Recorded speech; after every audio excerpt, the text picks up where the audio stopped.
ಅಖಿಲಾಂಡ ಕೋಟಿ ಬ್ರಹ್ಮಾಂಡ ನಾಯಕ ರಾಜಾದಿರಾಜ ಯೋಗಿರಾಜ ಪರಬ್ರಹ್ಮ ಶ್ರೀ ಸಚ್ಚಿದಾನಂದ ಸದ್ಗುರು ಸಾಯಿನಾಥ್ ಮಹಾರಾಜ್ ಕಿ ಜೈ. ಗುರುವಿನ ಪಾದಾರವಿಂದಗಳಿಗೆ ವಂದಿಸುತ್ತಾ ನಮಸ್ತೆ ಸ್ನೇಹಿತರೆ, ಸರ್ವರಿಗೂ ರಾಮನವಮಿ ಹಬ್ಬದ ಹಾರ್ದಿಕ ಶುಭಾಶಯಗಳು. ಸ್ನೇಹಿತರೆ, ಎಂದಿನಂತೆ ಇದು ಒಂದು ಟೈಮ್ಲೆಸ್ ಜನರಲ್ ರೀಡಿಂಗ್ ಆಗಿರುತ್ತೆ. ಹಾಗೆ ಇದು ಕನೆಕ್ಟಿವ್ ಎನರ್ಜಿಯಲ್ಲಿರುತ್ತೆ. ಯಾವ ಸಮಯದ ಎನರ್ಜಿ ಪ್ರಕಾರ ನೀವು ಈ ರೀಡಿಂಗಿಗೆ ಕನೆಕ್ಟ್ ಆಗ್ತಿರೋ, ಅಂದರೆ ಈ ಎನರ್ಜಿಗೆ ಕನೆಕ್ಟ್ ಆಗ್ತಿರೋ, ಈ ಎನರ್ಜಿ ನಿಮ್ಮ ಎನರ್ಜಿಗೆ ಕನೆಕ್ಟ್ ಆಗುತ್ತೆ. ಅನೇಕ ರೀತಿಯಲ್ಲಿ ನಿಮ್ಮನ್ನು ಹೀಲ್ ಕೂಡ ಮಾಡುತ್ತೆ, ಹಾಗೆ ಮಾರ್ಗದರ್ಶನ ಕೂಡ ಮಾಡುತ್ತೆ. ಕೆಲವೊಂದು ವಾಸ್ತವ ಸತ್ಯಗಳನ್ನು ನಿಮಗೆ ಪರಿಚಯ ಮಾಡಿಸ್ಕೊಡುತ್ತೆ. ಹಾಗಾದರೆ ಸ್ನೇಹಿತರೆ, ಎಂದಿನಂತೆ ಈ ಎನರ್ಜಿಗೆ ನೀವು ಕನೆಕ್ಟ್ ಆಗಬೇಕು ಅಂದರೆ ನೀವು ನಂಬಿದ ಗುರುವಿನಲ್ಲಿ, ನೀವು ನಂಬಿದ ದೈವಶಕ್ತಿಗಳನ್ನು ಸ್ಮರಣೆ ಮಾಡಿಕೊಂಡು ದೀರ್ಘವಾದ ಉಸಿರನ್ನು ನಿಧಾನವಾಗಿ ಒಳಗೆ ತಗೊಳ್ತಾ, ನಿಧಾನವಾಗಿ ಆ ಉಸಿರನ್ನು ಹೊರಗೆ ಹಾಕ್ತಾ ಗುರುವಿನ ಎನರ್ಜಿಗೆ, ದೈವಶಕ್ತಿಗಳ ಎನರ್ಜಿಗೆ ಕನೆಕ್ಟ್ ಆಗಿ ನಂಬಿಕೆಯಿಂದ ಈ ರೀಡಿಂಗ್ ನೋಡಿ. ಖಂಡಿತವಾಗಿಯೂ ನಿಮ್ಮ ಅನೇಕ ರೀತಿಯ ಪರಿಸ್ಥಿತಿಗಳು ಬದಲಾಗೋದ್ರ ಜೊತೆಗೆ ಕೆಲವೊಂದು ವಿಚಾರಗಳಲ್ಲಿ ನೀವು ಹೀಲ್ ಆಗ್ತೀರಾ. ಹಾಗಾದರೆ ಮೊದಲನೇದಾಗಿ ಇಲ್ಲಿ ಯಾವ ರೀತಿ ಒಂದು ಮೆಸೇಜ್ ಸಿಗ್ತಾ ಇದೆ ಅಂದರೆ, ಟ್ವಿನ್ ಫ್ಲೇಮ್ ಕಾರ್ಮಿಕ್ ರಿಲೇಷನ್ಶಿಪ್, ಈ ಎನರ್ಜಿ ನಿಮಗೆ ಇಲ್ಲಿ ಕನೆಕ್ಟ್ ಆಗ್ತದೆ. ಈ ರೀತಿಯಾಗಿ ಟ್ವಿನ್ ಫ್ಲೇಮ್ ಅಂದರೆ ಎರಡು ದೇಹ, ಒಂದು ಆತ್ಮ. ನೀವು ಮತ್ತು ಇನ್ನೊಬ್ಬ ವ್ಯಕ್ತಿ ಒಂದು ಆತ್ಮದ ಮಟ್ಟದಲ್ಲಿ ಒಂದೇ ಎನರ್ಜಿ. ಇದು ಸಾಮಾನ್ಯ ಪ್ರೇಮದ ಸಂಬಂಧ ಅಲ್ಲ, ಇದು ಒಂದು ಆತ್ಮದ ಸಂಬಂಧದ ಯಾತ್ರೆ ಆಗಿರುತ್ತೆ. ಜೀವನದಲ್ಲಿ ಕೆಲವರು ಬರ್ತಾರೆ, ಅವರು ನಿಮ್ಮನ್ನು ಪ್ರೀತಿಸುವುದಕ್ಕಿಂತ ನಿಮ್ಮನ್ನು ಬದಲಾಯಿಸಲು ಬರ್ತಾರೆ. ಇಲ್ಲಿ ಕರ್ಮ ಅಂದರೆ ಹಳೆಯ ಜನ್ಮಗಳ, ಹಳೆಯ ಅನುಭವಗಳ, ಹಳೆಯ ಬಾಕಿಯ ಪರಿಣಾಮಗಳಾಗಿರ್ತವೆ. ಇಲ್ಲಿ twin flame karmic relationship energy ಯಾಕೆ ಕನೆಕ್ಟ್ ಆಗ್ತಾ ಇದೆ ಅಂದರೆ, ಇದು ಕರ್ಮದ ಸಂಬಂಧಗಳನ್ನು ಸೂಚಿಸ್ತಾ ಇದೆ.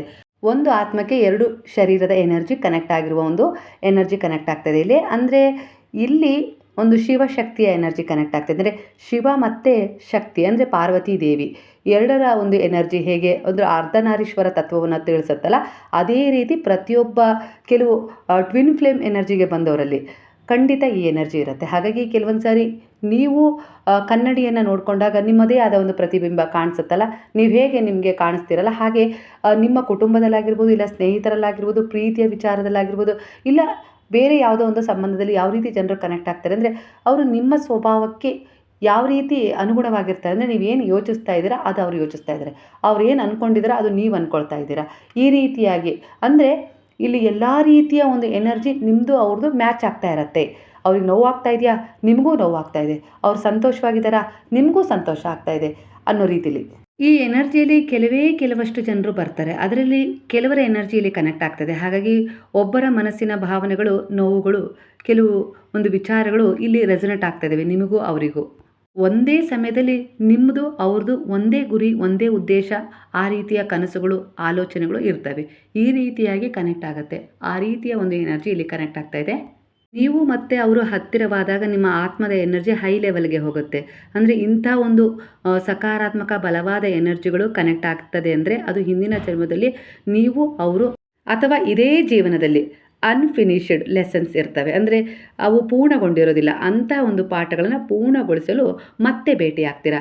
ಹಿಂದೆ ನೀವು ಅವರು ಒಂದಾಗಿದ್ರಿ, ಆದರೆ ಕೆಲವು ಭಿನ್ನಾಭಿಪ್ರಾಯಗಳ ನಂತರ ದೂರ ಆಗಿದ್ರಿ, ಆದರೆ ಮತ್ತೆ ನೀವು ಒಂದಾಗ್ತಾ ಇದ್ದೀರಾ. ಅಲ್ಲಿ ಮೂರನೇ ಯಾವುದೋ ಒಂದು ವ್ಯಕ್ತಿ, ಸಂಬಂಧ, ವಿಚಾರ ಯಾವುದೂ ಕೂಡ ನಿಮಗೆ ಅಡ್ಡಿ ಮಾಡೋದಿಲ್ಲ. ಒಟ್ಟಾಗಬೇಕಾ, ನೀವು ಒಂದಾಗಬೇಕು. ಆ ರೀತಿಯಲ್ಲಿ ಒಂದು ಲೆಸನ್ ಶುರುವಾಗುತ್ತೆ. ಅದರ ಅಂತ್ಯವನ್ನು ನೀವು ಇಲ್ಲೇ ಮಾಡಬೇಕು. ಅದೇ ನಿಮ್ಮ ಆತ್ಮದ ಉದ್ದೇಶ ಆಗಿರುತ್ತೆ. ಹಾಗಾಗಿ ನೀವು ಇಲ್ಲೂ ಕೂಡ ಕನೆಕ್ಟ್ ಆಗ್ತೀರಾ. ಆ ಒಂದು ಪಾಠವನ್ನು ಕಲಿತು ಅದನ್ನು ಮುಗಿಸಲು ಮತ್ತೆ ಭೇಟಿ ಆಗ್ತೀರಾ ಅನ್ನೋ ರೀತಿಯಲ್ಲಿ ರೆಸನೇಟ್ ಆಗ್ತದೆ. ಹಾಗಾಗಿ ಇಲ್ಲಿ ಕೆಲವೊಂದು ಪ್ರೀತಿಯ ವಿಚಾರದಲ್ಲಿ ಅಂತರ ಆಗಿ ದೂರ ಆಗಿದೆ ಅಂದರೆ, ಅವರು ಈ ಸಮಯದಲ್ಲಿ ಏನು ಯೋಚಿಸ್ತಾ ಇರ್ಬೋದು ಅಂತೇಳಿ ನಿಮಗೆ ಅನ್ನಿಸ್ತಾ ಇದೆ. ಅವರೇನಾದರೂ ದುಃಖದಲ್ಲಿದ್ದಾಗ ಅದು ನಿಮಗೆ ಗೊತ್ತಾಗುತ್ತೆ. ನೀವು ಕೂಡ ಆ ಸಮಯದಲ್ಲಿ ದುಃಖದ ಒಂದು ಎನರ್ಜಿಗೆ ಇದ್ದಕ್ಕಿದ್ದ ಹಾಗೆ ಕನೆಕ್ಟ್ ಆಗಿಬಿಡ್ತೀರಾ, ಸಂತೋಷವಾಗಿರ್ತೀರಾ. ಅಲ್ಲ ಅವರು ದುಃಖ ಪಡ್ತಾ ಇದ್ದಾರೆ ಅಂದರೆ ನಿಮಗೂ ಇಲ್ಲಿ ಇದ್ದಕ್ಕಿದ್ದ ಹಾಗೆ ದುಃಖ ಆಗಲಿಕ್ಕೆ ಶುರುವಾಗುತ್ತೆ. ಈ ರೀತಿ ಒಂದೇ ಆತ್ಮ ಎರಡು ಶರೀರಕ್ಕೆ ಒಂದು ಎನರ್ಜಿಯನ್ನು ಕನೆಕ್ಟ್ ಮಾಡಿರುತ್ತೆ. ಈ ಸಂಬಂಧಗಳು ಸುಲಭವಾಗಿರೋಲ್ಲ, ಆದರೆ ಬಹಳ ಗಾಢವಾದ ಪಾಠವನ್ನು ಕಲಿಸ್ತದೆ. ಈ ರೀತಿ ಕೂಡ ಕೆಲವರ ಎನರ್ಜಿ ಇಲ್ಲಿ ಕನೆಕ್ಟ್ ಆಗ್ತದೆ. ಹಾಗಾಗಿ ಈ ಮೆಸೇಜ್ ಇಲ್ಲಿ twin flame karmic connection energy connect ಆಗ್ತಾ ಇದೆ. ಇದು ಲವ್ ಸ್ಟೋರಿಯಲ್ಲೂ ಬರ್ಬೋದು. ಈ ಲವ್ ಸ್ಟೋರಿ ಒಂದು ಸಾಮಾನ್ಯ ಅಲ್ಲ, ಇದು ಒಂದು ಗ್ರೋತ್ ಸ್ಟೋರಿಯಾಗಿ ಬದಲಾಗತ್ತೆ. ಒಬ್ಬರ ಮೇಲೆ ಒಬ್ಬರಿಗೆ ತುಂಬ ಆಕರ್ಷಣೆ ಇರುತ್ತೆ, ಸ್ಟ್ರಾಂಗ್ ಕನೆಕ್ಷನ್ ಇರುತ್ತೆ. ಆ ಅಟ್ರಾಕ್ಷನ್ ಪವರ್ ಎಷ್ಟಿರುತ್ತೆ ಅಂದರೆ, ನೀವು ಅವರನ್ನು ನೋಡಿದ ಕ್ಷಣದಿಂದ ಇವರೇ ಇವಳೇ ಇವನೇ ನನ್ನವರು ನನ್ನವ ಅನ್ನೋ ರೀತಿಲಿ ನನ್ನವಳು ಅನ್ನೋ ರೀತಿಲಿ ನಿಮಗೆ ಪಾಸಿಟಿವ್ ಆಗಿ ಅನಿಸ್ಲಿಕ್ಕೆ ಶುರುವಾಗುತ್ತೆ. ಅದಕ್ಕೋಸ್ಕರನೇ ಹೇಳೋದು, ನೀವು ಅವರು ಯಾರು ಅಂತ ಗೊತ್ತಾಗೋದಿಲ್ಲ. ಒಂದು ಪ್ರಯಾಣದಲ್ಲಿ ನೀವು ಅವರು ಮೀಟ್ ಆಗಿರ್ತೀರ, ಇಲ್ಲ ಯಾವುದೋ ಒಂದು ಫಂಕ್ಷನಲ್ಲಿ ನೀವು ಅವರು ಕನೆಕ್ಟ್ ಆಗಿರ್ತೀರ. ಆದರೆ ಕಾರಣ ಗೊತ್ತಾಗಲ್ಲ. ಆದರೆ ಕನೆಕ್ಟ್ ಮಾತ್ರ ತುಂಬಾ ಪ್ರಭಾವಶಾಲಿಯಾಗಿ ಪರಿಣಾಮ ಬೀರಿರುತ್ತೆ ನಿಮ್ಮ ಜೀವನದ ಮೇಲೆ ಅವರ ಒಂದು ವಿಚಾರ. ಅವ್ರ ನೆನಪು ಪದೇ ಪದೇ ಬರೋದು, ಅವರೇ ನನ್ನ ಜೀವನ ಸಂಗಾತಿ ಆಗೋದು ಅಂತ ಹೇಳಿ ಅನಿಸೋದು, ಈ ರೀತಿಯಾಗಿ ನಿಮ್ಮ ಮನಸ್ಸಿಗೆ ಅದು ಕನೆಕ್ಟ್ ಆಗ್ತಾ ಇರುತ್ತೆ. ಅಂದರೆ ಖಂಡಿತ ನೀವು ಜೀವನದಲ್ಲಿ ಅವರನ್ನೇ ಮದುವೆ ಆಗ್ತೀರಾ. ಮತ್ತೊಂದು ಏನಂದರೆ, ನಿಮ್ಮ ಇಬ್ಬರ ಮಧ್ಯೆ ಏನೇ ಒಂದು ಭಿನ್ನಾಭಿಪ್ರಾಯಗಳು ಮೂಡಿದರೂ ಕೂಡ ಮೂರನೆಯವರು ಅಲ್ಲಿ ಯಾವುದೇ ರೀತಿ ಒಂದು ನಕಾರಾತ್ಮಕ ದೃಷ್ಟಿಯನ್ನು ಹಾಕ್ಲಿಕ್ಕೆ ಸಾಧ್ಯ ಇಲ್ಲ. ಮತ್ತೆ ನೀವು ಒಂದಾಗೇ ಆಗ್ತೀರಾ. ಯಾಕಂದರೆ ನಿಮ್ಮ ಆತ್ಮದ ಉದ್ದೇಶವೇ ಒಂದಾಗಿರುತ್ತೆ. ಅಂದರೆ ಇಬ್ಬರ ಮನಸ್ಥಿತಿ ಹೇಗಿರುತ್ತೆ ಅಂದರೆ, ಒಂದು ದಿನ ಸ್ವರ್ಗದಷ್ಟು ಖುಷಿ ಸಿಗ್ತದೆ, ಮತ್ತೊಂದು ದಿನ ನರಕದಷ್ಟು ನೋವು. ಈ ರೀತಿಯ ಫೀಲಿಂಗ್ ಇಬ್ಬರ ಮಧ್ಯೆ ಆಗ್ತಾ ಇರುತ್ತೆ. ಅಂದರೆ ಒಂದು ಮಿರರ್ ಎಫೆಕ್ಟ್. ಅಂದರೆ ನಿಮಗೆ ತುಂಬ ಅತೀವ ದುಃಖ ಆದಾಗ ನೀವು ಕನ್ನಡಿ ಎದುರಿಗೆ ನಿಂತು ನಿಮ್ಮ ನೋವನ್ನು ಹೇಳ್ಕೊಂಡು ಅಳ್ತಾ ಇರ್ತೀರಲ್ಲ, ಅಲ್ಲಿ ಇಬ್ಬರು ಕಾಣಿಸ್ತಾ ಇರ್ತೀರಲ್ವ, ಅದೇ ರೀತಿ ಎನರ್ಜಿ ಇಲ್ಲಿ ಕನೆಕ್ಟ್ ಆಗಿರುತ್ತೆ. ಅವರು ನಿಮ್ಮಲ್ಲಿರುವ ದುರ್ಬಲತೆ, ಭಯ, ಅಹಂಕಾರ ಎಲ್ಲವನ್ನ ತೋರಿಸ್ತಾರೆ. ನೀವು ತಪ್ಪಿಸಿಕೊಳ್ಳುತ್ತಿದ್ದ ಸಮಸ್ಯೆಗಳನ್ನು ಎದುರಿಸಬೇಕು ಅಂತಲೂ ಕೂಡ ಅವರು ನಿಮಗೆ ಗೈಡ್ ಮಾಡ್ತಾರೆ. ಈ ರೀತಿ ಎನರ್ಜಿ ಕೂಡ ಕನೆಕ್ಟ್ ಆಗ್ತದೆ. ಅಂದರೆ ನೀವು ಮಿರರ್ ನೋಡಿಕೊಂಡಾಗ ನೀವು ಅಂದ್ಕೊಳ್ತೀರಲ್ಲ, ನಾನೇ ಯಾಕೆ ಅಳಬೇಕು ಅನ್ನೋ ರೀತಿಯಲ್ಲಿ ದುರ್ಬಲತೆಗೆ ಜಾರಬಾರ್ದು, ಅವ್ರಿಗೆ ಈ ರೀತಿ ಉತ್ತರ ಕೊಡಬೇಕು, ಈ ರೀತಿ ಮಾತಾಡಬೇಕು ಅಂತೇಳಿ ನೀವು ಕನ್ನಡಿ ಮುಂದೆ ನಿಮಗೆ ನೀವು ಹೇಗೆ ಹೇಳ್ಕೊಳ್ತೀರಲ್ಲ, ಅದೇ ಒಂದು ಟ್ವಿನ್ ಫ್ಲೇಮ್ ಎನರ್ಜಿ ಆಗಿರುತ್ತೆ. ಇದು ನಿಮ್ಮ ಜೊತೆ ಮತ್ತು ಅವರ ಜೊತೆ ಕನೆಕ್ಟ್ ಆಗಿರುತ್ತೆ. ಇಲ್ಲಿ ಒಬ್ಬರು ದೂರ ಹೋಗಲಿಕ್ಕೆ ಪ್ರಯತ್ನಿಸ್ತಾ ಇದ್ದೀರಾ, ಆದರೆ ಒಬ್ಬರು ಹತ್ತಿರ ಬರಲಿಕ್ಕೆ ಪ್ರಯತ್ನಿಸ್ತಾ ಇದ್ದೀರಾ. ಅಂದರೆ ಅವರು ದೂರ ಹೋಗ್ಲಿಕ್ಕೆ ಪ್ರಯತ್ನಿಸ್ತಾ ಇದ್ದಾರೆ, ಆದರೆ ನೀವು ಅವ್ರನ್ನ ಬಿಟ್ಕೊಡೋಕೆ ಇಷ್ಟಪಡ್ತಾ ಇಲ್ಲ, ಅವ್ರ ಹತ್ತಿರ ಹೋಗಲಿಕ್ಕೆ ಬಯಸ್ತಾ ಇದ್ದೀರಾ. ಇದು ಟ್ವಿನ್ ಫ್ಲೇಮ್ ಎನರ್ಜಿನೇ. ಪ್ರೀತಿಯ ಮಧ್ಯೆ ಆಗಿರ್ಬೋದು, ಫ್ರೆಂಡ್ಶಿಪ್ ಮಧ್ಯೆ ಆಗಿರ್ಬೋದು, ಇಲ್ಲ ಒಂದು ವೈಯಕ್ತಿಕ ಸಂಬಂಧದ ಮಧ್ಯೆ ಆಗಿರ್ಬೋದು, ಬ್ರೇಕಪ್ ಆಗಿರುತ್ತೆ. ಆದರೆ ನೀವು ಮತ್ತೆ ಭೇಟಿ ಆಗೇ ಆಗ್ತೀರಾ, ನೀವಿಬ್ಬರು ಮತ್ತೆ ಒಂದಾಗ್ತೀರಾ. ದೂರ ಆಗೋದು ಮತ್ತು ಸೇರೋದು ಇದು ಹಲವಾರು ಬಾರಿ ಆಗ್ಬೋದು. ಆದರೆ ಕೊನೆಗೆ ನೀವು ಕೆಲವು ಪಾಠಗಳನ್ನು ಕಲಿಸ್ತೀರಾ, ಕೆಲವು ಕರ್ಮಗಳನ್ನು ಕಳ್ಕೊಳ್ತೀರಾ, ನಿಮ್ಮ ಆತ್ಮದ ಉದ್ದೇಶವನ್ನು ಅರ್ಥಕೊಳ್ತೀರಾ, ಹಾಗೆ ಸಂಬಂಧದ ಮುಖ್ಯ ಉದ್ದೇಶ ಏನು ಅಂತೇಳಿ ತಿಳ್ಕೊಳ್ತೀರಾ. ಪ್ರೇಮ ಮಾತ್ರ ಅಲ್ಲ, ಪರಿವರ್ತನೆ ಅಂದರೆ ಟ್ರಾನ್ಸ್ಫಾರ್ಮೇಷನ್ ಅಂತ ಹೇಳಿ ನಿಮ್ಗೆ ಅರ್ಥ ಆಗುತ್ತೆ. ಈ ಸಂಬಂಧ ನಿಮಗೆ ಇದು ಕಲಿಸುತ್ತೆ. ಸ್ವಯಂ ಪ್ರೀತಿ ಅಂದರೆ ಸೆಲ್ಫ್ ಲವ್, ಸಹನೆ, ಅಹಂಕಾರ ಬಿಡೋದು ಅಂದರೆ ಈಗೋ ರಿಲೀಸ್ ಮಾಡೋದು, ಆತ್ಮಜ್ಞಾನ ಅಂದರೆ ಸ್ಪಿರಿಚುವಲ್ ಅವೇಕ್ನಿಂಗ್. ಕೆಲವೊಂದು ಸರಿ ಹೇಗಿರುತ್ತೆ ಅಂದರೆ, ನೀವು ಬೆಂಕಿ ಹತ್ತಿರ ಹೋದರೆ ಅದು ಉಷ್ಣ ಕೊಡುತ್ತೆ, ಆದರೆ ಇನ್ನೂ ಹೆಚ್ಚು ಹತ್ತಿರ ಹೋದರೆ ಅದು ನಿಮ್ಮನ್ನು ಸುಟ್ಬಿಡುತ್ತೆ. ಟ್ವಿನ್ ಫ್ಲೇಮ್ ಕೂಡ ಹಾಗೆ ಪ್ರೀತಿ ಕೊಡುತ್ತೆ, ಆದರೆ ನೋವು ಮೂಲಕ ನಿಮ್ಮನ್ನು ಬಲಿಷ್ಠರನ್ನಾಗಿ ಮಾಡುತ್ತೆ. ಅಂದರೆ ಅವರು ದೂರ ಆಗೋದಾಗಿರ್ಬೋದು, ಇಲ್ಲ ಅವರಿಂದ ನಿಮಗೆ ಅತೀವ ನೋವಾಗೋದಾಗಿರ್ಬೋದು, ಈ ರೀತಿ ಎನರ್ಜಿ ಕೂಡ ನಿಮಗೆ ಪದೇ ಪದೇ ಕನೆಕ್ಟ್ ಆಗ್ತಾ ಇರುತ್ತೆ. ನಿಮ್ಮನ್ನು ನೀವು ಅರ್ಥ ಮಾಡಿಕೊಂಡಾಗ, ನಿಮ್ಮ ಗಾಯಗಳನ್ನು ಹೀಲ್ ಮಾಡಿಕೊಂಡಾಗ, ಅವಳಾಗಿರ್ಬೋದು ಅವನಾಗಿರ್ಬೋದು ಅವ್ರ ಮೇಲಿನ ಅವಲಂಬನೆ ಆಗಿರ್ಬೋದು ಕಡಿಮೆ ಮಾಡಿದಾಗ, ಆಗ ಮಾತ್ರ ಈ ಸಂಬಂಧ ಶಾಂತವಾಗುತ್ತೆ. ಕೊನೆಯ ಸಂದೇಶ ಯಾವ ರೀತಿ ಇಲ್ಲಿ ನಿಮ್ಗೆ ಸಿಗ್ತಾ ಇದೆ ಅಂದರೆ, ನಿಮ್ಮ ಜೀವನಕ್ಕೆ ಬಂದ ವ್ಯಕ್ತಿ ನಿಮಗೆ ನೋವು ಕೊಟ್ಟರು, ಅವರು ನಿಮ್ಮ ಶತ್ರು ಅಲ್ಲ, ಅವರು ನಿಮ್ಮ ಗುರುವಾಗಿರ್ತಾರೆ. ನಿಮ್ಮ ಹೃದಯ ಒಡೆಯಲು ಬಂದವರು ನಿಮ್ಮ ಆತ್ಮವನ್ನು ಎಚ್ಚರಿಸಲು ಬಂದಿದ್ದಾರೆ ಅಂತೇಳಿ ನೀವು ತಿಳ್ಕೊಂಡು ಮುಂದೆ ಹೋಗಬೇಕು. ಯಾವುದನ್ನು ಕೆಟ್ಟದಾಗಿ ತಗೊಳ್ಬಾರ್ದು, ಅದೊಂದು ಪಾಠ, ಪರಿವರ್ತನೆಯ ಹಂತ ಅನ್ನೋ ರೀತಿಲಿ ತಗೊಳ್ಬೇಕು. ಇದು ಕೆಲವರಿಗೆ ಇಲ್ಲಿ ಶಿವ ಮತ್ತು ಶಕ್ತಿಯ ಅರ್ಧನಾರೀಶ್ವರ ತತ್ವವನ್ನು ಈ ಎನರ್ಜಿ ಕನೆಕ್ಟ್ ಮಾಡ್ತದೆ ವೈಯಕ್ತಿಕ ಸಂಬಂಧ, ಪ್ರೀತಿಯ ಸಂಬಂಧದಲ್ಲಿ. ಹಾಗಾಗಿ ಕೆಲವೊಂದು ಸಾರಿ ಆ ಪ್ರೀತಿಯಲ್ಲಿ ಏನಾದರೂ ಒಂದು ಅಂತರ, ಮೋಸ ಆಗಿ ಅವ್ರು ದೂರ ಹೋದರೂ ನೀವು ಮಾತ್ರ ಅವರನ್ನೇ ಹಂಬಲಿಸ್ತಾ ಇರ್ತೀರ. ಹಾಗಾಗಿ ನಿಮ್ಮ ಒಂದು ಪ್ರಾರ್ಥನೆಗೆ ತಕ್ಕ ಹಾಗೆ ಪರಿವರ್ತನೆಯಾಗಿ ಅವರು ಮರಳಿ ಬರೋ ಹೆಚ್ಚು ಸಾಧ್ಯತೆ ಇಲ್ಲಿದೆ. ಹಾಗೆ ಪ್ರೀತಿಯಾಗಿರ್ಬೋದು, ಹಾಗೆ ವೈಯಕ್ತಿಕ ಸಂಬಂಧ ಆಗಿರ್ಬೋದು, ಆ ಸಂಬಂಧ ಎಲ್ಲೋ ಹದಗೆಡ್ತಾ ಇದೆ, ಮೂರನೇ ವ್ಯಕ್ತಿಯ ಪ್ರವೇಶ ಅಲ್ಲಿ ಆಗ್ತಾ ಇದೆ ಅಂಥೇಳಿ ನಿಮಗೆ ಕೆಲವು ಸೂಚನೆಗಳು ಸಿಗ್ತದೆ. ನೀವು ಆಗ ಒಂದು ದುರ್ಬಲತೆಯಿಂದ ಹೊರಗೆ ಬರ್ತೀರಾ. ಇದು ನಿಮ್ಮ ಆತ್ಮದ ಉದ್ದೇಶ ಆಗಿರುತ್ತೆ. ನೀವು ದುರ್ಬಲರಾಗಿರ್ತೀರೋ, ಅನಿವಾರ್ಯವಾಗಿರ್ತೀರೋ, ಅವ್ರ ಜೊತೆ ನೀವು ತುಂಬ ಪ್ರೀತಿ, ಒಂದು ನಂಬಿಕೆಯಿಂದ ವ್ಯವಹರಿಸ್ತಾ ಇರೋದ್ರಿಂದ ಕೆಲವೊಂದು ಸಾರಿ ನೀವು ಅವ್ರನ್ನ ತುಂಬ ನಂಬಿರೋದ್ರಿಂದ ಅವ್ರು ಏನು ಮಾಡ್ತಾ ಇರ್ತಾರೆ ಅನ್ನೋದು ನಿಮಗೆ ಗೊತ್ತಾಗೋದಿಲ್ಲ. ಯಾವಾಗ ಅವರು ಆ ದಿಕ್ಕಿಗೆ ಹೋಗ್ತಾ ಇರ್ತಾರಲ್ಲ ಕೆಲವೊಂದು ನೆಗೆಟಿವ್ ವಿಚಾರಗಳತ್ತ, ಆಗ ನಿಮಗೆ ಪರ್ಫೆಕ್ಟಾಗಿ ಒಂದು ಸಮಯ ಅನ್ನೋದು ಸೂಚಿಸುತ್ತೆ ಅವರೆಲ್ಲೋ ದಾರಿ ತಪ್ತಾ ಇದ್ದಾರೆ ಅಂತೇಳಿ. ಆಗ ನೀವು ಅವರನ್ನು ಬಿಟ್ಕೊಡೋಕ್ಕೆ ಇಷ್ಟಪಡೋದಿಲ್ಲ. ಆ ರೀತಿಯಾಗಿ ಈ ಎನರ್ಜಿ, ಟ್ವಿನ್ ಫ್ಲೇಮ್ ಎನರ್ಜಿ ಇಲ್ಲಿ ಒಂದು ಕನೆಕ್ಟ್ ಮಾಡ್ತದೆ. ಈ ರೀತಿ ನೀವು ಸಂಬಂಧಗಳನ್ನ ಸುಧಾರಿಸ್ಕೊಂಡಿದ್ದೀರಾ, ನಿಮ್ಮನ್ನು ಕೂಡ ಸುಧಾರಿಸ್ಕೊಂಡಿದ್ದೀರಾ. ದುರ್ಬಲತೆಗೆ ಜಾರದೆ ಆ ಸಮಯದಲ್ಲಿ ಆ ಸಮಯವನ್ನು ಸಂಭಾಳಿಸಿ, ಅವರನ್ನು ಕೂಡ ಸಂಭಾಳಿಸಿ ಅದರಿಂದ ಹೊರಗೆ ತಂದಿದ್ದೀರಾ, ಹಾಗೆ ಜೀವನವನ್ನು ಸರಿಪಡಿಸ್ಕೊಂಡಿದ್ದೀರಾ ಅನ್ನೋ ರೀತಿಯಲ್ಲಿ ಕೂಡ ಕನೆಕ್ಟ್ ಆಗ್ತದೆ ಎನರ್ಜಿ. ನಿಮ್ಮ ಮನಸ್ಸಲ್ಲಿ ಈಗ ಯಾವ ಒಂದು ಆಸೆಯ ಬೀಜವನ್ನು ಶ್ರದ್ಧೆಯಿಂದ ಬಿತ್ತಿದ್ದೀರಲ್ಲ, ಪ್ರಾಮಾಣಿಕ ಪ್ರಯತ್ನ ಪಡ್ತಾ ಇದ್ದೀರಾ, ಅದನ್ನು ನೀವು ನಂಬಿದ ಗುರುವಿನಲ್ಲಿ, ದೈವಶಕ್ತಿಗಳಲ್ಲಿ ನಂಬಿಕೆ ಇಟ್ಟು ಶರಣಾಗಿಸಿ ನೀವು ಮುಂದೆ ಸಾಗ್ತಾ ಇದ್ದೀರಾ. ಈಗ ಅದು ಬೆಳೆಯುವ ಸಮಯ. ಅಂದರೆ ಸ್ವಲ್ಪ ತಾಳ್ಮೆಯನ್ನು ನೀವು ವಹಿಸಿದರೆ ಖಂಡಿತವಾಗಿ ಅದು ನಿಮಗೆ ಸಿಕ್ಕೇ ಸಿಗುತ್ತೆ ಇದೇ ವರ್ಷದಲ್ಲಿ ಅನ್ನೋ ರೀತಿಯಲ್ಲಿ. ಅದು ಪ್ರೀತಿಯಾಗಿರ್ಬೋದು, ಮದುವೆ ವಿಚಾರದಲ್ಲಿ ಕನೆಕ್ಟ್ ಆಗ್ಬೋದು, ಇಲ್ಲ ಇನ್ಯಾವುದೇ ರೀತಿ ಒಂದು ಕೆಲಸದ ವಿಚಾರದಲ್ಲಾಗಿರ್ಬೋದು. ಒಟ್ಟಾರೆಯಾಗಿ ನೀವು ಯಾವ ಒಂದು ವಿಚಾರವನ್ನು ಇಟ್ಕೊಂಡು ಆ ಬೀಜವನ್ನು ಮನಸ್ಸಲ್ಲಿ ಬಿತ್ತಿದ್ದೀರೋ ಖಂಡಿತವಾಗಿ ಅದರ ಫಲ ನೀವು ನಿರೀಕ್ಷೆ ಮಾಡ್ಬೋದು. ಇದೇ ವರ್ಷದಲ್ಲಿ ನಿಮಗದು ಸಿಗೋ ಸಾಧ್ಯತೆ 100% ಕಾಣಿಸ್ತಾ ಇದೆ. ಯಾಕಂದರೆ ಗುರುವಿನ ಒಂದು ವಿಚಾರಕ್ಕೆ ಆ ಒಂದು ವಿಚಾರವನ್ನು ನೀವು ಬಿಟ್ಟಿದ್ದೀರಾ ಅಂದರೆ ಖಂಡಿತವಾಗಿ ಅಲ್ಲಿ ಏನೇ ಅಡ್ಡಿ ಆತಂಕ ಕರ್ಮ ಏನೇ ಕನೆಕ್ಟ್ ಆಗಿದ್ರೂ ಅದನ್ನು ಶುದ್ಧೀಕರಣಗೊಳಿಸಿ ಒಟ್ಟಾರೆಯಾಗಿ ಅದನ್ನು ನಿಮಗೆ ಕೊಡಿಸ್ತೀನಿ ಅನ್ನೋ ರೀತಿಯಲ್ಲಿ ಇಲ್ಲಿ ಮೆಸೇಜ್ ನಿಮಗೆ ಸಿಗ್ತಾ ಇದೆ. ನೀವು ನಂಬಿದ ದೈವಶಕ್ತಿ ಬಾಬಾರವರಿಂದ ನೀವು ಮಾಡಿದ ಕೆಲಸ ಯಾವುದೂ ಕೂಡ ವ್ಯರ್ಥ ಆಗೋದಿಲ್ಲ. ಅದು ಕೆಟ್ಟದ್ದು ಮಾಡ್ತೀರೋ ಒಳ್ಳೇದು ಮಾಡ್ತೀರೋ ಯಾವುದೂ ಕೂಡ ವ್ಯರ್ಥ ಆಗೋದಿಲ್ಲ. ಇದು ಪಾಠ ಕಲಿಸುವ ಸಮಯವಾಗಿದೆ, ಬೆಳೆಯುವ ಸಂಬಂಧ ಕೂಡ ಆಗಿದೆ ಅನ್ನೋ ರೀತಿಯಲ್ಲಿ ಕಾಣಿಸ್ತಾ ಇದೆ. ಕೆಲವೊಮ್ಮೆ ನೀವು ಯೋಚಿಸ್ತಾ ಇದ್ದರೆ ಇಷ್ಟು ಕೊಡ್ತಾ ಇದ್ದೀನಿ, ಅದು ಒಂದು ಒಳ್ಳೆಯ ಕಾಳಜಿ ಆಗಿರ್ಬೋದು, ಪ್ರೀತಿ ಆಗಿರ್ಬೋದು, ಸೇವೆಯ ಮೂಲಕ ಆಗಿರ್ಬೋದು, ಪ್ರಾಮಾಣಿಕ ಪ್ರಯತ್ನದ ಮೂಲಕ ಆಗಿರ್ಬೋದು. ಆದರೆ ನನಗೇನು ಸಿಗ್ತಾ ಇದೆ ಅನ್ನುವ ಪ್ರಶ್ನೆ ನಿಮ್ಮನ್ನು ಕಾಡ್ತಾ ಇರ್ಬೋದು. ಆದರೆ ನಿಧಾನವಾಗಿ ಒಳಗೆ ನೀವು ಪರಿವರ್ತನೆ ಆಗ್ತಾ ಇದ್ದೀರಾ, ಹಾಗೆ ಶಾಂತವಾಗ್ತಾ ಇದ್ದೀರಾ, ಹಾಗೆ ನಂಬಿಕೆಯಿಂದ ದೃಢವಾಗಿ ಕೆಲವೊಂದು ಒಳ್ಳೆಯ ಯೋಜನೆಗಳನ್ನು ನಿಮ್ಮ ಮನಸ್ಸಲ್ಲಿ ನೀವು ಬಿತ್ಕೊಳ್ತಾ ಇದ್ದೀರಾ ಅಂದರೆ ಖಂಡಿತ ಇದು ಪರಿವರ್ತನೆಯ ಹಂತ ಅನ್ನೋ ರೀತಿಯಲ್ಲಿ ಕನೆಕ್ಟ್ ಆಗ್ತದೆ ಎನರ್ಜಿ. ಹಾಗಾಗಿ ನಿಮ್ಮ ಜೀವನದಲ್ಲಿ ಕೆಲವೊಂದು ಪರಿಸ್ಥಿತಿಗಳನ್ನು ಎದುರಿಸ್ತಾ ಇದ್ದೀರಾ, ಆ ಸಮಸ್ಯೆಗಳಿಂದ ಹೊರಗೆ ಬರೋಕ್ಕಾಗ್ತಾ ಇಲ್ಲ. ಅದು ನ್ಯಾಯದ ವಿಚಾರ ಆಗಿರ್ಬೋದು, ಇಲ್ಲ ಪ್ರೀತಿಯ ವಿಚಾರ ಆಗಿರ್ಬೋದು, ವೈಯಕ್ತಿಕ ಸಂಬಂಧದ ವಿಚಾರ ಆಗಿರ್ಬೋದು, ಒಂದು ಉತ್ತಮ ಕೆಲಸದ ವಿಚಾರ ಆಗಿರ್ಬೋದು. ಒಟ್ಟಾರೆಯಾಗಿ ಅದು ಒಂದು ಅನಾರೋಗ್ಯದ ಸಮಸ್ಯೆಯನ್ನು ಎದುರಿಸ್ತಾ ಇದ್ದೀರಾ ಅನ್ನೋ ವಿಚಾರವೂ ಕೂಡ ಇಲ್ಲಿ ಕನೆಕ್ಟ್ ಆಗ್ತದೆ. ಇನ್ನೂ ಲೆಸನ್ಸ್ ಕಂಪ್ಲೀಟ್ ಆಗಿಲ್ಲ ಅನ್ನೋ ರೀತಿಯಲ್ಲಿ ಬರ್ತಾ ಇದೆ. ಹಾಗಾಗಿ ಇಲ್ಲಿ ನೀವು ಸ್ವಲ್ಪ ಕಾಯಬೇಕು ತಾಳ್ಮೆಯಿಂದ ಅಂತೇಳಿ ಬರ್ತಾ ಇದೆ. ಇದು ಎಂಡ್ ಅಲ್ಲ, ಇದು ಪುಷ್ ಅಂದರೆ ನಿಮ್ಮನ್ನು ಮುಂತಳ್ತಾ ಇದ್ದರೆ ಸ್ವಲ್ಪ ವಿರಾಮ ಕೊಟ್ಟು ನೀವು ಮಾಡಿದ ಹಾರ್ಡ್ ವರ್ಕ್ ಸೂನ್ ಅಂದರೆ ಬೇಗನೆ ಅತ್ಯಂತ ಶೀಘ್ರದಲ್ಲೇ ಫಲ ಕೊಡ್ತಾ ಇದೆ ಅನ್ನೋ ರೀತಿಯಲ್ಲಿ ಗುರು ಸೂಚಿಸ್ತಾ ಇದ್ದಾರೆ. ಈಗ ಏನಾದರೂ ನೀವು ಅದರಿಂದ ಹಿಂದೆ ಸರಿದ್ರೆ, ಅದನ್ನು ಕ್ವಿಟ್ ಮಾಡಿದರೆ ಮುಂದೆ ನಿಮಗೆ ತುಂಬ ತೊಂದರೆ ಆಗ್ಬೋದು ಅನ್ನೋ ರೀತಿಯಲ್ಲಿ ಕಾಣಿಸ್ತಾ ಇದೆ ಎನರ್ಜಿ.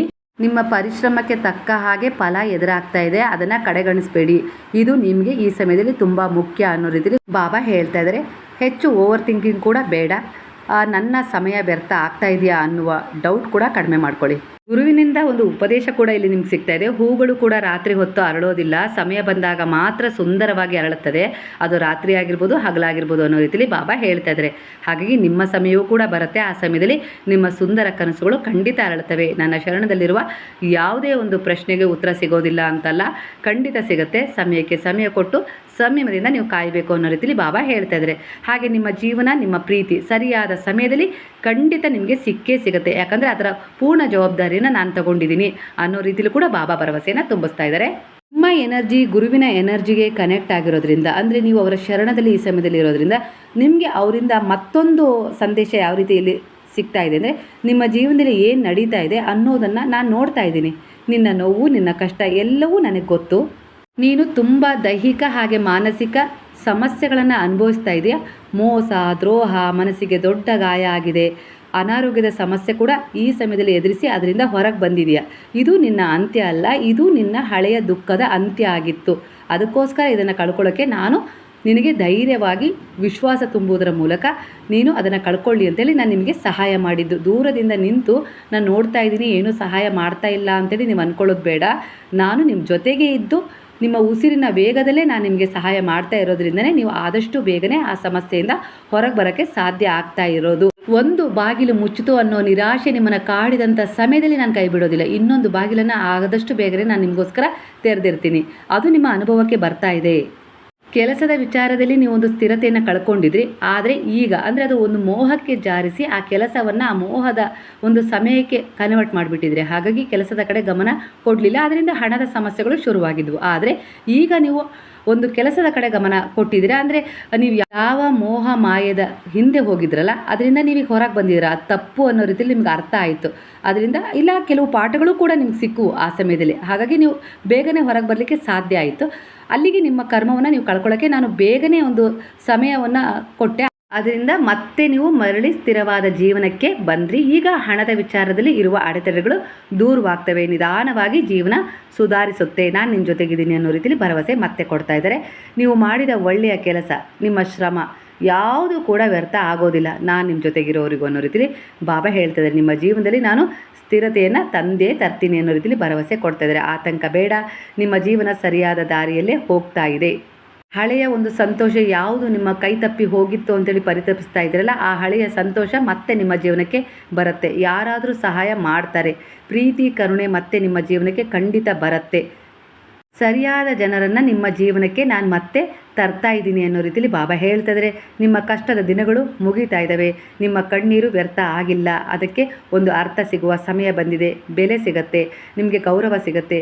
ಯಾವ ವಿಚಾರದಲ್ಲಿ ನೀವು ತುಂಬ ನಿಷ್ಠೆಯಿಂದ ವರ್ತಿಸಿದ್ರು, ಅದು ನಿಮ್ಮ ಕುಟುಂಬ ಆಗಿರ್ಬೋದು, ಪೂರ್ವಜರಾಗಿರ್ಬೋದು, ನಿಮ್ಮ ಗಂಡ ಹೆಂಡತಿ, ಯಾವ ರೀತಿ ಒಂದು ಸಂಬಂಧದಲ್ಲಿ ನೀವು ಅದಕ್ಕೆ ನಿಷ್ಠೆ ವಿಧೇಯಕವಾಗಿ ನಡ್ಕೊಂಡಿದ್ರು ಆ ಒಂದು ವಿಚಾರದಲ್ಲಿ ನಿಮಗೆ ಪರಿವರ್ತನೆ ಸಿಗತ್ತೆ. ಅಲ್ಲಿ ನಿಮಗೆ ಬೇಕಾದ ಒಂದು ಸ್ಥಾನಮಾನ ಗೌರವ ಖಂಡಿತವಾಗಿಯೂ ಸಿಗುತ್ತೆ, ಆದಷ್ಟು ಬೇಗನೆ ಸಿಗುತ್ತೆ. ಇಂದು ನೋವು ಅದಕ್ಕೋಸ್ಕರ ನೀವು ಪಡ್ತಾ ಇರ್ಬೋದು, ಆದರೆ ನಾಳೆ ಸಂತೋಷ ನಿಮ್ಮದೇ ಆಗಿರುತ್ತೆ ಅನ್ನೋ ರೀತಿಲಿ ಪರಿವರ್ತನೆಯನ್ನು ನಾನು ಕೊಡ್ತೀನಿ ಅನ್ನೋ ರೀತಿಲಿ ಬಾಬಾ ಭರವಸೆಯನ್ನು ಮತ್ತೊಮ್ಮೆ ನಿಮಗೆ ತುಂಬಿಸ್ತಾ ಇದ್ದಾರೆ.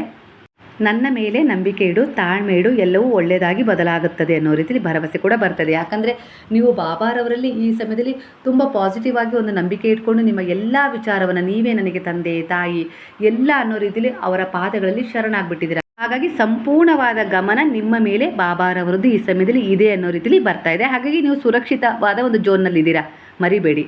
ನೀವು ದೈವಿಕವಾಗಿ ಕೆಲವು ಸಂಬಂಧಗಳ ಜೊತೆ ಕನೆಕ್ಟ್ ಆಗಿದ್ದೀರಾ, ಮಾನಸಿಕವಾಗಿಯೂ ಕೂಡ ಕನೆಕ್ಟ್ ಆಗಿದ್ದೀರಾ, ಹಾಗೆ ದೈಹಿಕವಾಗಿಯೂ ಕೂಡ ಕನೆಕ್ಟ್ ಆಗಿದ್ದೀರಾ.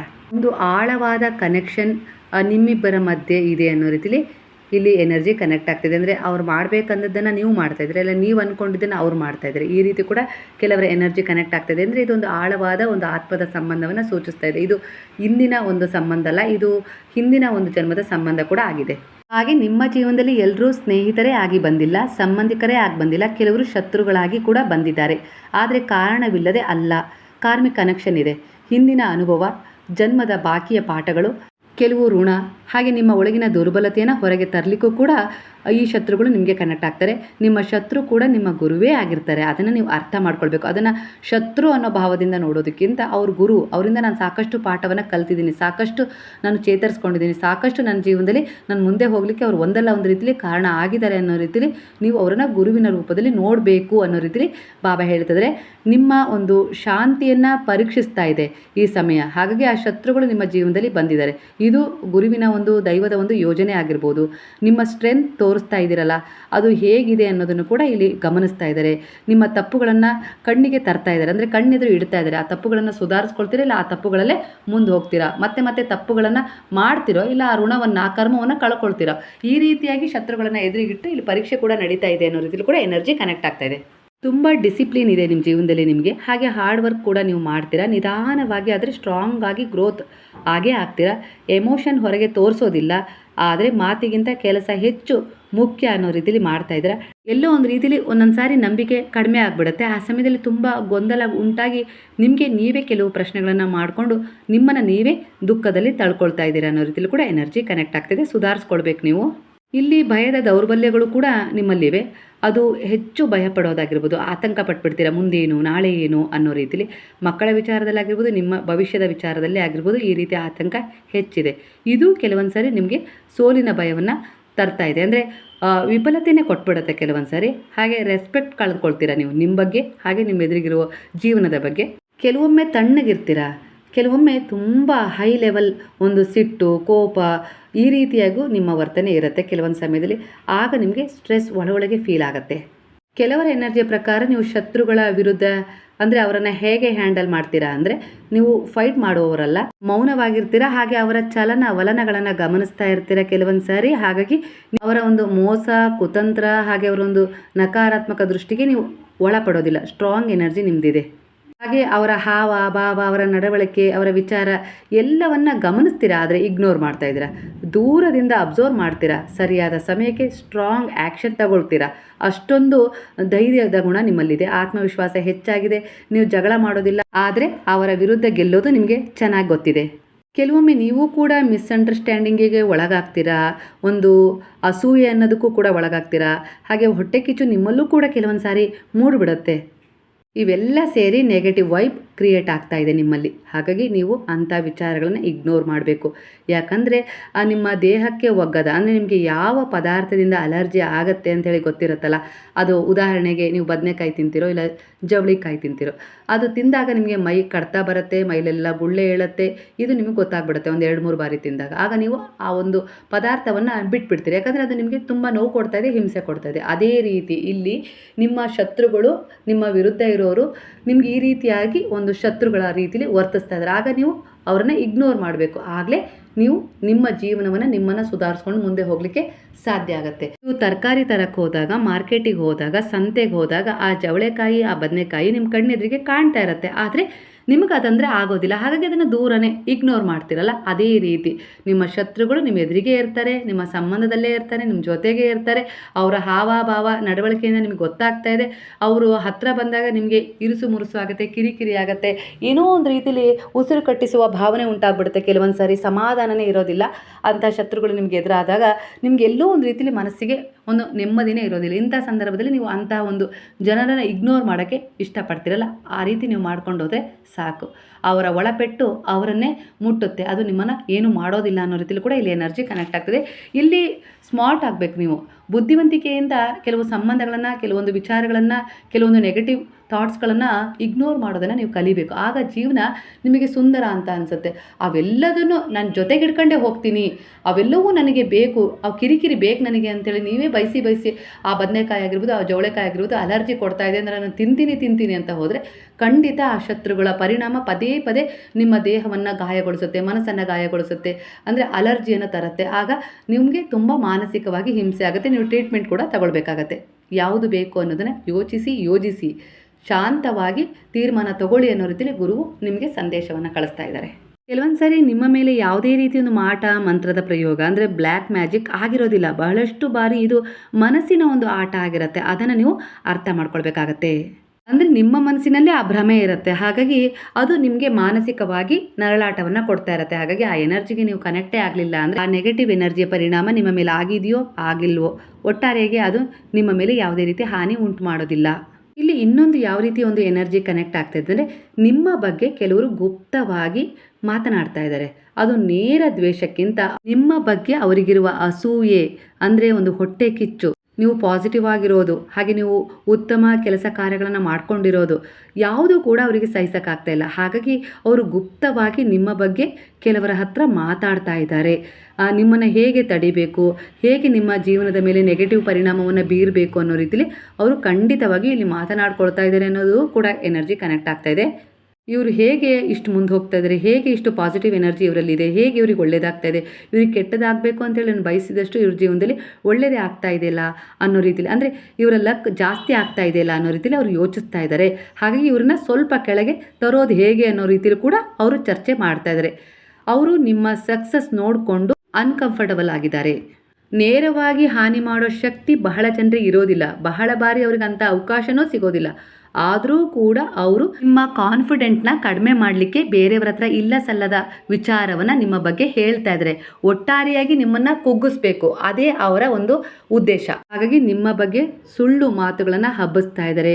ಹಾಗೆ ನಿಮ್ಮ ಬಗ್ಗೆ ಡೌಟ್ ಬರೋ ಹಾಗೆ ಮಾತಾಡ್ತಾ ಇದ್ದಾರೆ. ನೇರವಾಗಿ ನಿಮ್ಮನ್ನು ಅಟ್ಯಾಕ್ ಮಾಡೋ ಸಾಮರ್ಥ್ಯ, ಶಕ್ತಿ ಅವರಲ್ಲಿ ಇಲ್ಲೇ ಇಲ್ಲ. ಮಾನಸಿಕವಾಗಿ, ದೈಹಿಕವಾಗಿ ಅವರು ದುರ್ಬಲರು. ಹೊರಗಡೆ ಅವರು ಸ್ಟ್ರಾಂಗ್ ಮೆನ್ ಹಾಗೆ ವುಮೆನ್ ಥರ ಕಾಣಿಸ್ತಾ ಇರ್ಬೋದು, ಆದರೆ ಒಳಗಡೆ ಅವರು ತುಂಬ ವೀಕ್ ಆಗಿದ್ದಾರೆ. ವೀಕ್ ಮೈಂಡ್ ಅವ್ರಿಗೆ ಮಾತ್ರ ಈ ರೀತಿಯ ಆಲೋಚನೆಗಳು ಬರೋದು. ಅದು ನಿಮ್ಮ ಶತ್ರುಗಳಿಗೆ, ಅದು ನಿಮ್ಮ ಸಂಬಂಧಿಕರೇ ಆಗಿರ್ಬೋದು, ನಿಮ್ಮ ಹಿತಶತ್ರುಗಳು ಆಗಿರ್ಬೋದು, ನಿಮ್ಮ ಜೊತೆ ಕೆಲಸ ಮಾಡೋರಾಗಿರ್ಬೋದು, ಇಂಥವರಿಗೆ ಈ ಸಮಯದಲ್ಲಿ ಬರ್ತಾ ಇದೆ. ಹಾಗಾಗಿ ಅವರು ಇಲ್ಲಿ ನಿಮ್ಮನ್ನು ನೇರವಾಗಿ ಎದುರಿಸಲು ಆಗೋದಿಲ್ಲ. ಅವರು ಅಶಕ್ತರಾಗಿದ್ದಾರೆ. ಹಾಗಾಗಿ ಈ ಸಮಯದಲ್ಲಿ ಅವರು ನಿಮ್ಮನ್ನು ಮೆಂಟಲ್ ಹಾಗೆ ಇಮೋಷನಲ್ ಅಟ್ಯಾಕ್ ಮಾಡ್ತಾ ಇದ್ದಾರೆ. ಹಾಗಾಗಿ ನಿಮ್ಮನ್ನು ಈ ರೀತಿ ಬೇರೆಯವರ ಎದುರಿಗೆ ನಿಮ್ಮ ಬಗ್ಗೆ ಕೆಟ್ಟದಾಗಿ ಮಾತನಾಡೋದಾಗಿರ್ಬೋದು, ಇಲ್ಲ ಸಲ್ಲದ ವಿಚಾರಗಳನ್ನು ಮಾತಾಡೋದಾಗಿರ್ಬೋದು ಮಾಡಿ ನಿಮ್ಮ ಒಂದು ಎನರ್ಜಿಯನ್ನು ಕುಗ್ಗಿಸ್ಲಿಕ್ಕೆ ಪ್ರಯತ್ನ ಪಡ್ತಾ ಇದ್ದಾರೆ. ಹಾಗಾಗಿ ಇಂಥ ನೆಗೆಟಿವ್ ಜನರ ಜೊತೆ ನೆಗೆಟಿವ್ ಥಾಟ್ಸ್ಗಳನ್ನು ಅವರು ಪದೇ ಪದೇ ಇಟ್ಕೊಂಡಿದ್ದಾರೆ. ನಿಮಗೆ ಸಂಬಂಧ ಪಡೋದೇ ಇಲ್ಲ ಆ ವಿಚಾರ ನಿಮ್ಮ ಹಿಂದೆ ನಡೀತಾ ಇದೆ, ಅದು ನಿಮ್ಮ ಕಿವಿಗೂ ಬೀಳ್ತಾ ಇದೆ. ಕೆಲವರು ಹೇಳ್ತಾ ಇದ್ದಾರೆ ಅಂದರೆ ನೀವು ಅದನ್ನು ಇಗ್ನೋರ್ ಮಾಡಬೇಕು ಅಷ್ಟೇ ಇಲ್ಲಿ ಅನ್ನೋದು ಬರ್ತಾ ಇದೆ. ಈ ಸಮಯದಲ್ಲಿ ಅವರು ಆ ರೀತಿ ಮಾತನಾಡ್ತಾ ಇರೋದ್ರಿಂದ ಜನರು ಅದನ್ನು ನಂಬ್ತಾ ಇದ್ದಾರೆ. ಆದರೂ ಕೂಡ ಆ ಸತ್ಯ ಹೊರಗೆ ಬಂದೇ ಬರ್ತದೆ. ಅವರು ನಿಮ್ಮ ಬಗ್ಗೆ ದ್ವೇಷಕ್ಕೆ, ಸುಳ್ಳು ಈ ರೀತಿ ವಿಚಾರಗಳನ್ನು ಹಬ್ಬಿಸಿದ್ದಾರೆ ಅಂತೇಳಿ. ಯಾಕಂದರೆ ಸತ್ಯ ಸ್ವಲ್ಪ ಕ್ಷಣಿಕವಾಗಿ ಅದು ಮರೆಮಾಚ್ಬೋದು. ಅಂದರೆ ಮೋಡ ಸೂರ್ಯನನ್ನು ಸ್ವಲ್ಪ ಹೊತ್ತು ಮರೆಮಾಚ್ಬೋದು, ಆದರೆ ಪೂರ್ಣವಾಗಿ ಸೂರ್ಯನ ಶಕ್ತಿಯನ್ನು ಮರೆಮಾಚಲಿಕ್ಕೆ ಸಾಧ್ಯ ಇಲ್ಲ. ಆ ರೀತಿಯಾಗಿ ಸತ್ಯ ಅನ್ನೋದು ಒಂದಲ್ಲ ಒಂದು ರೀತಿಯಲ್ಲಿ ಅದು ಪ್ರಾಮಾಣಿಕವಾಗಿ ನೀವಿರೋದ್ರಿಂದ ಹೊರಗೆ ಬಂದೇ ಬರುತ್ತೆ. ಸತ್ಯ ಅರ್ಥ ಮಾಡ್ಕೊಳ್ತಾರೆ, ಅವರದ್ದೇ ತಪ್ಪು ಅನ್ನೋ ರೀತಿಯಲ್ಲಿ ಕೆಲವರಿಗೆ ಗೊತ್ತಾಗಿದೆ. ಹಾಗಾಗಿ ನೀವಿಲ್ಲಿ ಬೇರೆ ನಿಮ್ಮ ಶತ್ರುಗಳ ಬಗ್ಗೆ ಯೋಚಿಸುವ ಅಗತ್ಯ ಇಲ್ಲ. ಅವರಿಗೂ ಕೂಡ ಕೃತಜ್ಞರಾಗಿರಿ, ಅವರಿಗೂ ಕೂಡ ಕ್ಷಮೆ ಕೊಡಿ. ನೀವು ಇದ್ದಿದ್ದಕ್ಕೆ ನನ್ನ ಜೀವನದಲ್ಲಿ ನಾನು ಇಷ್ಟೆಲ್ಲ ಪರಿವರ್ತನೆ ಆಗಲಿಕ್ಕೆ ಸಾಧ್ಯ ಆಗ್ತಾ ಇರೋದು. ಎಲ್ಲೋ ನನ್ನ ಶತ್ರುಗಳಿದ್ದಾರೆ, ಅವ್ರ ಎದುರಿಗೆ ನಾನು ಬೆಳೆದು ತೋರಿಸ್ಬೇಕು ಅನ್ನೋ ರೀತಿಲಿ ನಿಮ್ಮನ್ನು ನೀವು ತಿದ್ಕೊಳ್ಳೋಕ್ಕೂ ಸಾಧ್ಯ ಆಗಿರೋದು, ನಿಮ್ಮ ಕುಟುಂಬವನ್ನು ಸಂತೋಷವಾಗಿ ಇಟ್ಕೊಳ್ಳೋಕ್ಕೂ ಸಾಧ್ಯ ಆಗಿರೋದು, ನೀವೇನಾದರೂ ಸಾಧನೆ ಮಾಡ್ಕೊಳ್ಳೋಕ್ಕೂ ಕೂಡ ಸಾಧ್ಯವಾಗಿರೋದು. ಹಾಗಾಗಿ ಅವರನ್ನು ಗುರುವಿನ ದೃಷ್ಟಿಯಲ್ಲಿ ನೋಡಿಬಿಡಿ ಅನ್ನೋ ರೀತಿಲಿ ಬರ್ತಾ ಇದೆ. ಅಂದರೆ ನಿಮ್ಮನ್ನು ಕನ್ಫ್ಯೂಸ್ ಮಾಡಬೇಕು, ದಾರಿ ತಪ್ಪಿಸ್ಬೇಕು ಅಂತೇಳಿ ಅವರು ಈಗ ಬಯಸ್ತಾ ಇದ್ದಾರೆ. ಆದರೆ ನಿಮ್ಮ ರಕ್ಷಣೆ ಏನು ಅಂದರೆ ಇಲ್ಲಿ ಒಂದು ಸ್ಟ್ರಾಂಗ್ ಮೆಸೇಜ್ ಗುರುವು ನೀವು ನಂಬಿದ ದೈವಶಕ್ತಿ ಕೊಡ್ತಾ ಇದ್ದಾರೆ. ಅಂದರೆ ನಿಮ್ಮ ವಿರುದ್ಧ ಯಾರೇ ಏನೇ ಯೋಚಿಸಿದರೂ ಅದು ನಿಮಗೆ ತಾಕೋದಿಲ್ಲ. ನೀವು ಸ್ಟ್ರಾಂಗ್ ಇದ್ದೀರಾ. ನಿಮ್ಮ ಮೇಲೆ ಒಂದು ದೊಡ್ಡ ದೈವಶಕ್ತಿಯ ಕೃಪೆ ಇದೆ. ಅದು ಜಗನ್ಮಾತೆಯ ಕೃಪೆ. ನೀವು ಯಾವ ದೇವಿಯನ್ನು ಆರಾಧನೆ ಮಾಡ್ತಿರಲ್ಲ ಆ ದೇವಿಯ ಕೃಪೆ ಇದೆ. ಗುರುವು ಸಮಯಕ್ಕೆ ಸರಿಯಾಗಿ ನಿಮಗೆ ಮಾರ್ಗದರ್ಶನ ಕೊಡೋದ್ರ ಮೂಲಕ ನಿಮ್ಮನ್ನು ಸರಿದಾರಿಗೆ ತರ್ತಾ ಇದ್ದಾರೆ, ಹಾಗೆ ತಿದ್ಕೊಳ್ಳೋಕೆ ಅವಕಾಶ ಕೊಡ್ತಾ ಇದ್ದಾರೆ. ಅಂದರೆ ಸ್ಟ್ರಾಂಗ್ ಎನರ್ಜಿ ಗುರುವಿನದ್ದು ಕನೆಕ್ಟ್ ಆಗ್ತಾ ಇದೆ. ಹಾಗಾಗಿ ನಿಮ್ಮ ಜೀವನದಲ್ಲಿ ಸಾಕಷ್ಟು ಬದಲಾವಣೆಯನ್ನು ನೀವು ಕಂಡಿದ್ದೀರಾ. ಹಾಗೆ ದೈವಶಕ್ತಿಯ ಆಶೀರ್ವಾದ ನಿಮ್ಮನ್ನು ಕಾಪಾಡ್ತಾ ಇರೋದ್ರಿಂದ ಕೂಡ ಇಲ್ಲಿ ಯಾರೂ ಕೂಡ ನಿಮ್ಮನ್ನು ಏನೂ ಮಾಡ್ಕೊಳ್ಳೋಕ್ಕಾಗೋದಿಲ್ಲ. ಸ್ವಲ್ಪ ಏರಿಳಿತಗಳು ಉಂಟಾಗ್ಬೋದು, ಯಾಕಂದರೆ ಆ ಸಮಯದಲ್ಲಿ ನಿಮ್ಮ ದುರ್ಬಲತೆ ಎನರ್ಜಿ ಅವರಿಗೆ ಕನೆಕ್ಟ್ ಆಗಿ ಒಂದು ಸ್ವಲ್ಪ ನಿಮಗೆ ನೋವು ಅನ್ನಿಸ್ಬೋದು. ಆದರೆ ನೀವು ಧೈರ್ಯವಾಗಿ ಆತ್ಮವಿಶ್ವಾಸದಿಂದ ಅದಕ್ಕೂ ನನಗೂ ಸಂಬಂಧ ಇಲ್ಲ, ಅವ್ರು ಮಾಡಿದ್ದು ಅವರಿಗೆ, ನಾನು ಒಂದು ಒಳ್ಳೆಯ ಉದ್ದೇಶವನ್ನು ಇಟ್ಕೊಂಡು ಹೋಗ್ತಾ ಇದ್ದೀನಿ ಅಂದರೆ ನನಗದು ದೇವರೇ ಕಾಪಾಡ್ತೇನೆ ಅನ್ನೋ ನಿಮ್ಮ ಎನರ್ಜಿ ನಿಮ್ಮನ್ನು ಈ ಸಮಯದಲ್ಲಿ ದೈವಶಕ್ತಿಯಾಗಿ ದೊಡ್ಡ ಪ್ರಮಾಣದಲ್ಲಿ ಕಾಪಾಡ್ತಾ ಇದೆ ಅನ್ನೋ ರೀತಿಯಲ್ಲಿ ಕೂಡ ಕನೆಕ್ಟ್ ಆಗ್ತಾಯಿದೆ ಎನರ್ಜಿ. ಮೌನವಾಗಿರಿ, ಎಷ್ಟು ಮಾತನಾಡಬೇಕು ಅಷ್ಟೇ ಮಾತನಾಡಿ. ಹಾಗೆ ಯಾರೆದ್ರಿಗೂ ನಿಮ್ಮನ್ನು ಪ್ರೂವ್ ಮಾಡ್ಕೊಳ್ಳೋಕೆ ಹೋಗೋದೇನು ಅವಶ್ಯಕತೆ ಇರೋದಿಲ್ಲ. ನೆಗೆಟಿವ್ ಮಾತು ಕೇಳಿದ್ರು ಇಗ್ನೋರ್ ಮಾಡಿ. ಅವರು ನಿಮ್ಮನ್ನು ಕೆಳಮಟ್ಟದಲ್ಲಿ ನೋಡಬೇಕು ಅಂತೇಳಿ ಬಯಸ್ತಾ ಇದ್ದಾರೆ. ಇಲ್ಲಿ ಒಂದು ಟರ್ನಿಂಗ್ ಪಾಯಿಂಟ್ ಯಾವ ರೀತಿ ಸಿಗ್ತಾ ಇದೆ ಅಂದರೆ ನಿಮ್ಮನ್ನು ಇನ್ನೂ ಎತ್ತರಕ್ಕೆ ಬೆಳೆಸಬೇಕು ಅಂತೇಳಿ ಗುರು ಬಯಸ್ತಾ ಇದ್ದಾರೆ. ನೀವು ನಂಬಿದ ದೈವಶಕ್ತಿಗಳು ಬಯಸ್ತಾ ಇದ್ದಾವೆ. ಹಾಗೆ ನಿಮ್ಮ ಪೂರ್ವಜರ ಆಶೀರ್ವಾದ ಕೂಡ ಇಲ್ಲಿ ತುಂಬ ಗೊತ್ತಾಗ್ತಾ ಇದೆ. ಹಾಗಾಗಿ ಅವರ ಆಶೀರ್ವಾದ ಕೂಡ ನಿಮ್ಮನ್ನು ಕುಗ್ಲಿಕ್ಕೆ ಇಲ್ಲಿ ಬಿಡೋದಿಲ್ಲ. ನಿಮ್ಮ ಬಗ್ಗೆ ನಿಮ್ಮ ಶತ್ರುಗಳು ಏನೆಲ್ಲ ಒಂದು ಕುತಂತ್ರ ಮಾಡ್ತಾ ಇದ್ದಾರೋ ಅವರು ಕತ್ತಲೆಯಲ್ಲಿ ಅದನ್ನು ಮಾಡ್ತಾ ಇದ್ದಾರೆ. ಆದರೆ ಈಗ ನೀವು ಗುರುವೆಂಬ ದಿವ್ಯ ಬೆಳಕಿನ ಶರಣದಲ್ಲಿದ್ದೀರಾ, ಅದನ್ನು ಮರಿಬೇಡಿ. ಹಾಗೆ ಒಳ್ಳೆಯ ಉದ್ದೇಶಗಳ ಕರ್ಮಗಳಿಗೆ ನಿಮ್ಮನ್ನು ಗುರು ಕನೆಕ್ಟ್ ಮಾಡಿದ್ದಾರೆ. ಹಾಗಾಗಿ ನಿಮಗೆ ಯಾರೂ ಕೂಡ ಆ ಬೆಳಕಿನಿಂದ ಹೊರಗೆ ತರಲಿಕ್ಕೆ, ಕತ್ತಲೆಯತ್ತ ಸೆಳ್ಕೊಳ್ಳೋಕ್ಕೆ ಸಾಧ್ಯನೇ ಇಲ್ಲ ಅನ್ನೋ ರೀತಿಲಿ ಬರ್ತಾ ಇದೆ. ನೀವು ಎಷ್ಟು ಒಳ್ಳೆಯ ಒಂದು ವಿಚಾರಗಳಿಗೆ, ಕರ್ಮಗಳಿಗೆ, ಉದ್ದೇಶಗಳಿಗೆ ವಿಧೇಯಕರಾಗಿ ನಮ್ರತಾ ಭಾವದಿಂದ ಸ್ಪಂದಿಸ್ತಾ ಹೋಗ್ತಿರೋ, ಕನೆಕ್ಟ್ ಆಗ್ತಾ ಹೋಗ್ತಿರೋ, ಅಷ್ಟೇ ನಿಮ್ಮ ಜೀವನದಲ್ಲಿ ಕೆಟ್ಟದು ಅನ್ನೋದು ತನ್ನಿಂದ ತಾನೇ ಕತ್ತಲೆ ಆ ಒಂದು ಹಿಂದೆ ಸರಿತಾ ಹೋಗುತ್ತೆ. ಬೆಳಕು ನಿಮ್ಮ ಜೀವನದಲ್ಲಿ ಈಗಾಗಲೇ ತುಂಬಿದೆ ಗುರುವಿನ ರೂಪದಲ್ಲಿ, ಅರಿವಿನ ರೂಪದಲ್ಲಿ ಅನ್ನೋ ರೀತಿಯಲ್ಲಿ ಬರ್ತಾ ಇದೆ ಸ್ನೇಹಿತರೆ. ಹಾಗಾಗಿ ಇದೊಂದು ಜನರಲ್ ರೀಡಿಂಗ್ ಆಗಿರೋದ್ರಿಂದ ಯಾವ ಎನರ್ಜಿ ನಿಮಗೆ ಕನೆಕ್ಟ್ ಆಗುತ್ತೋ ಅದನ್ನು ತಗೊಳ್ಳಿ. ಇದು ಯಾಕಂದರೆ ಒಂದು ಜನರಲ್ ರೀಡಿಂಗ್ ಆಗಿರುತ್ತೆ, ವೈಯಕ್ತಿಕ ರೀಡಿಂಗ್ ನಾನು ಮಾಡ್ತಾ ಇಲ್ಲ. ನಿಮ್ಮ ಎನರ್ಜಿಗೆ ಗುರುವಿನ ಎನರ್ಜಿ ಕನೆಕ್ಟ್ ಆಗಿ ನಿಮ್ಮನ್ನು ಹೀಲ್ ಮಾಡಿದೆ, ಮಾರ್ಗದರ್ಶನ ಮಾಡಿದೆ ಅಂತೇಳಿ ನಿಮಗೆ ಏನಾದರೂ ಕೃತಜ್ಞತಾ ಭಾವ ಇದ್ದರೆ ಸಾಯಿರಾಮ್ ಅಂತೇಳಿ ಕಮೆಂಟ್ ಮಾಡೋದನ್ನು ಮರಿಬೇಡಿ. ಹಾಗಾದರೆ ಎಲ್ಲರೂ ಸೇರಿ ಹೇಳೋಣವಾ? ಹರೇ ರಾಮ ರಾಮ ರಾಮ ಹರೇ ಹರೇ, ಹರೇ ಕೃಷ್ಣ ಕೃಷ್ಣ ಕೃಷ್ಣ ಹರೇ ಹರೇ, ಹರೇ ಸಾಯಿ ಸಾಯಿ ಸಾಯಿ ಹರೇ ಹರೇ, ಹರೇ ಬಾಬಾ ಬಾಬಾ ಬಾಬಾ ಹರೇ ಹರೇ, ಹರೇ ದತ್ತ ದತ್ತ ದತ್ತ ಹರೇ ಹರೇ.